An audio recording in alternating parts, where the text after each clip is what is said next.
ANMR ನ್ಯೂಸ್ಗೆ ಸ್ವಾಗತ. ಚಿಂತಾಮಣಿಯ ಪ್ರಕೃತಿ ಮಡಿಲಲ್ಲಿ ನಿಮ್ಮ ಮಗುವಿನ ಭವಿಷ್ಯ ಅರಳಲು ನಿರ್ಮಿತಗೊಂಡಿರುವ ಅತ್ಯಾಧುನಿಕ ವೈವಿಧ್ಯಮಯ ಶಾಲೆ ಶಾಕ್ಯ ಗ್ಲೋಬಲ್ ಅಕಾಡೆಮಿ. ಅಂತಾರಾಷ್ಟ್ರೀಯ ಮಟ್ಟದ ಮಾಂಟೆಸರಿ ಶಿಕ್ಷಣ ಈಗ ನಿಮ್ಮ ಹತ್ತಿರ.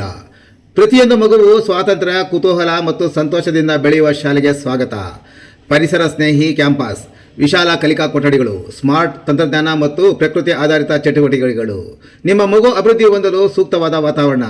2026-27ನೇ ಸಾಲಿನ ದಾಖಲಾತಿಗಳು ಪ್ರಾರಂಭವಾಗಿದ್ದು, ಮಾಂಟೆಸರಿ ಕಲಿಕಾ ವ್ಯವಸ್ಥೆಗೆ ಸುಗಮ ಮತ್ತು ಸಂತೋಷದಾಯಕ ಪರಿವರ್ತನೆಯ ಅಗತ್ಯವಿರುವುದರಿಂದ 2 ರಿಂದ 5 ವರ್ಷದ ಮಕ್ಕಳಿಗಾಗಿ ಜನವರಿಯಿಂದ ಮಾರ್ಚ್ನವರೆಗೆ ವಿಶೇಷ ಉಚಿತ 3 ತಿಂಗಳ ಬ್ರಿಡ್ಜ್ ಕೋರ್ಸ್ ಅನ್ನು ಪರಿಚಯಿಸುತ್ತಿದ್ದೇವೆ.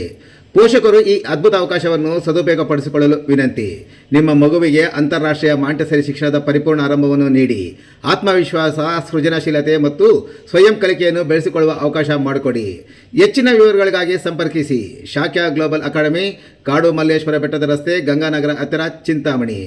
ಹೆಚ್ಚಿನ ಮಾಹಿತಿಗಾಗಿ ಮೊಬೈಲ್ ಸಂಖ್ಯೆ 9740666916 ಮತ್ತು 7795845995. ಜಿಲ್ಲಾ ಎಸ್ಪಿ ವಿಶೇಷ ತಂಡದಿಂದ ಅಕ್ರಮ ಮದ್ಯ ಸಾಗಾಟ, 2 ಬಂಧನ.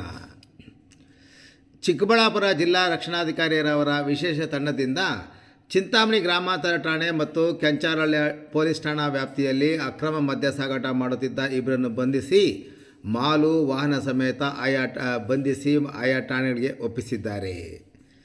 ಚಿಂತಾಮಣಿ ಗ್ರಾಮಾಂತರ ಪೊಲೀಸ್ ಠಾಣಾ ವ್ಯಾಪ್ತಿಯ ಕಟಮಾಚನಹಳ್ಳಿ ಕ್ರಾಸ್ ಬಳಿ ದಾಳಿ ನಡೆಸಿ ಗ್ರಾಮಗಳ ಚಿಲ್ಲರೆ ಅಂಗಡಿಗಳಲ್ಲಿ ಅಕ್ರಮವಾಗಿ ಮದ್ಯ ಮಾರಾಟ ಮಾಡಲು ಮದ್ಯ ಸಾಗಾಣಿಕೆ ಮಾಡುತ್ತಿದ್ದ ಸುಮಾರು 8 ಲೀಟರ್ ಮದ್ಯ, ಅಂದಾಜು ಬೆಲೆ 4,800 ರು, 1 ಬೈಕು ಹಾಗೂ ಮದ್ಯ ಸಾಗಾಣಿಕೆ ಮಾಡುತ್ತಿದ್ದ ಆಸಾಮಿಯಾದ ಉಮೇಶ್ ಕನಂಪಲ್ಲಿ ಎಹಲ ವಯಸ್ಸಿನಲ್ಲಿ ಕೆಲಸ, ಚಿಂತಾಮಣಿರವರನ್ನು ವಶಕ್ಕೆ ಪಡೆದು ಗ್ರಾಮಾಂತರ ಪೊಲೀಸ್ ಠಾಣೆಗೆ ಒಪ್ಪಿಸಿದ್ದು, ಚಿಂತಾಮಣಿ ಗ್ರಾಮಾಂತರ ಪೊಲೀಸರು ಪ್ರಕರಣ ದಾಖಲಿಸಿಕೊಂಡು ಮುಂದಿನ ಕ್ರಮ ಕೈಗೊಂಡಿದ್ದಾರೆ.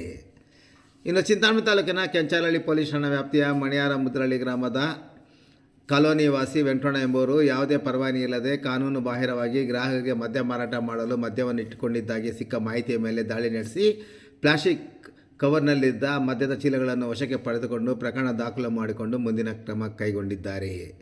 ಇತ್ತೀಚೆಗೆ ಅಕ್ರಮ ಮದ್ಯ ಮಾರಾಟ ಮತ್ತು ಸಾಗಾಟ ಹೆಚ್ಚಾಗಿತ್ತು. ತಾಲೂಕಿನ ಮತ್ತು ನಗರ ಠಾಣಾ ಪೊಲೀಸರು ಪತ್ತೆ ಹಚ್ಚುವಲ್ಲಿ ವಿಫಲರಾಗಿದ್ದು, ಪ್ರತಿ ಬಾರಿಯೂ ಜಿಲ್ಲಾ ರಕ್ಷಣಾಧಿಕಾರಿಯವರ ತಂಡ ದಾಳಿ ನಡೆಸಿ ಆಯಾ ಠಾಣಾ ವಶಕ್ಕೆ ಒಪ್ಪಿಸಿ ಪ್ರಕರಣ ದಾಖಲು ಮಾಡುತ್ತಿದೆ. ಇನ್ನು ದಾಳಿ ನಡೆಸಿದ ಸಂದರ್ಭದಲ್ಲಿ ವಶಪಡಿಸಿಕೊಂಡು